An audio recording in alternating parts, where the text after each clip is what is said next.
ആലപ്പുഴയിലെ ഹൈബ്രിഡ് കഞ്ചാവ് കേസിൽ അറസ്റ്റിലായ തസ്ലിമ സുൽത്താനയുടെ ഭർത്താവ് സുൽത്താനും അറസ്റ്റിൽ. ഹൈബ്രിഡ് കഞ്ചാവ് മലേഷ്യയിൽ നിന്ന് എത്തിച്ചത് ഇയാളാണെന്ന് എക്സൈസ് അറിയിച്ചു. തായ്ലൻഡിലേക്ക് കടക്കാൻ ശ്രമിക്കുന്നതിനിടെയാണ് സുൽത്താൻ പിടിയിലായത്. തായ്ലൻഡിലേക്ക് കടക്കാൻ ശ്രമിക്കവേ തമിഴ്നാട്ടിലെ എണ്ണൂരിൽ നിന്നാണ് തസ്ലിമ സുൽത്താനയുടെ ഭർത്താവ് സുൽത്താനെ എക്സൈസ് സംഘം പിടികൂടിയത്. ചെന്നൈയിൽ മൊബൈൽ ഷോപ്പ് നടത്തുന്ന ഇയാളാണ് മലേഷ്യയിൽ നിന്ന് ഹൈബ്രിഡ് കഞ്ചാവ് എത്തിച്ചതെന്ന് എക്സൈസ് പറയുന്നു. ഇയാളുടെ വിദേശയാത്രയുടെ വിവരങ്ങളും എക്സൈസ് ശേഖരിച്ചു.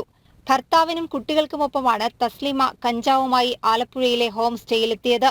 ഭർത്താവിന് കഞ്ചാവ് കടത്തിനെക്കുറിച്ച് അറിയില്ലെന്ന് തസ്ലിമ അറിയിച്ചതിനെ തുടർന്ന് എക്സൈസ് ഇയാളെ വിട്ടയച്ചു.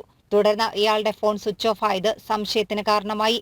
അന്വേഷണത്തിൽ ഇയാൾക്ക് കഞ്ചാവ് കടത്തുമായി ബന്ധമുണ്ടെന്ന് വ്യക്തമായിരുന്നു. ഇയാളെ ആലപ്പുഴയിലെത്തിക്കും. അന്വേഷണത്തിന്റെ ഭാഗമായി തസ്ലിമ സുൽത്താനയുടെ സഹോദരിയെയും എക്സൈസ് ചോദ്യം ചെയ്തു.